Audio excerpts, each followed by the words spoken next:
Hello and welcome to the tech tip of the day. This is the same tech tip that we showed in science class block 1 and block 2 today. So we're going to photos.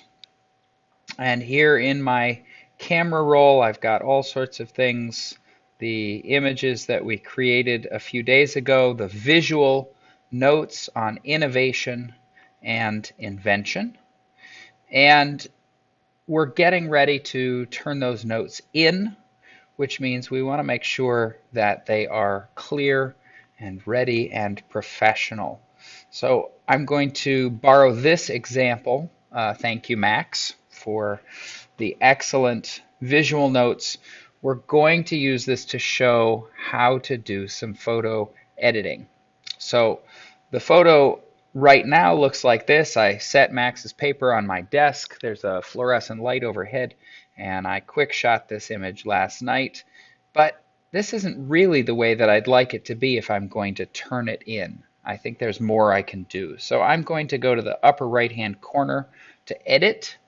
And here on the left of my screen now, I have a variety of options.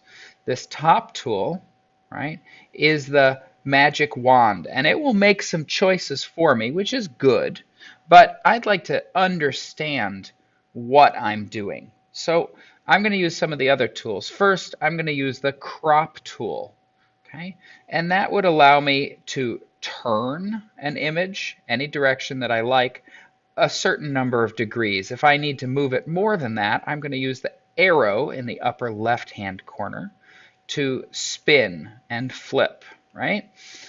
I would like my image to be horizontal.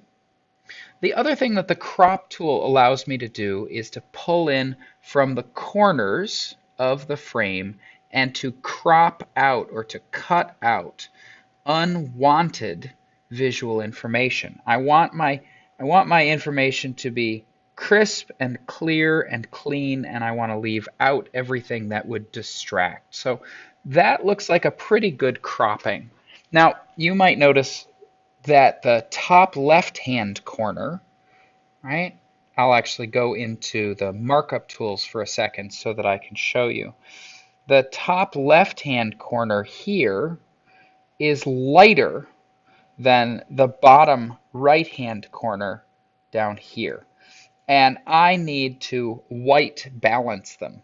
One of the problems I'm going to have is that the paper right now, excuse me, wrong color. The paper right now isn't very white. Here, I'll put some white down, and you can see there's a huge difference. The paper is very gray. So these three circles here on the left, the center of my toolbox, those are my filters. And I've got all sorts of options. Noir would make it black and white, or silver tone is black and white with a warm tint, right? I have dramatic warm, which that really makes the green look almost black. So that's not quite right. Here's a vivid cool. The paper's still pretty gray. A vivid warm, the paper looks almost brown. So I'm going to go with the vivid filter. That allows me to get right in the middle, and you can see now the top left, the bottom right are a little bit closer to being the same white. I'm not done yet. I've got another tool here, the dial tool, which allows me to adjust things like color, right? More blue and green, right? Or more black and white. Okay, and I want pretty vivid colors, so I'm going to land somewhere in there. I would also, right, I can also adjust under color several different things. I would also like to adjust the light, right? So the other options show up here in the same, nope, I don't want it to be black and white. Okay, I'm going to select light, and I would like to lighten the whole thing. Now, if I lighten it too much, I start to lose detail. It starts to wash out. And if I darken it too much, of course, it's too dark. So I want to find a middle ground there. And again, I'm looking at the lower left-hand corner, and seeing if I can balance it out a little bit more. Okay. Under light, I could also go in and change the shadows, right? I could make the shadows, the darks, darker. Okay. I could make the lights lighter. Under color, I can adjust the contrast, and I can make my blacks pop a little bit more. Okay, that may make my writing more visible. All right. And the final tool in my lineup, I've already showed it for just a minute. The three little dots get us to the markup tool. Right? The markup tools, these are the same tools that you'll have in any of the iOS apps, and they allow you to, say, draw with a pencil. Okay, and the pencil, of course, comes in different sizes and different opacities. Right, so I can come in here and shade.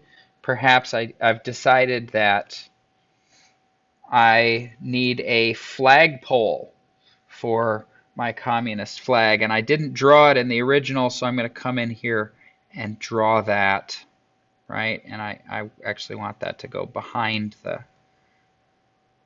the words and show up here on the bottom of the page.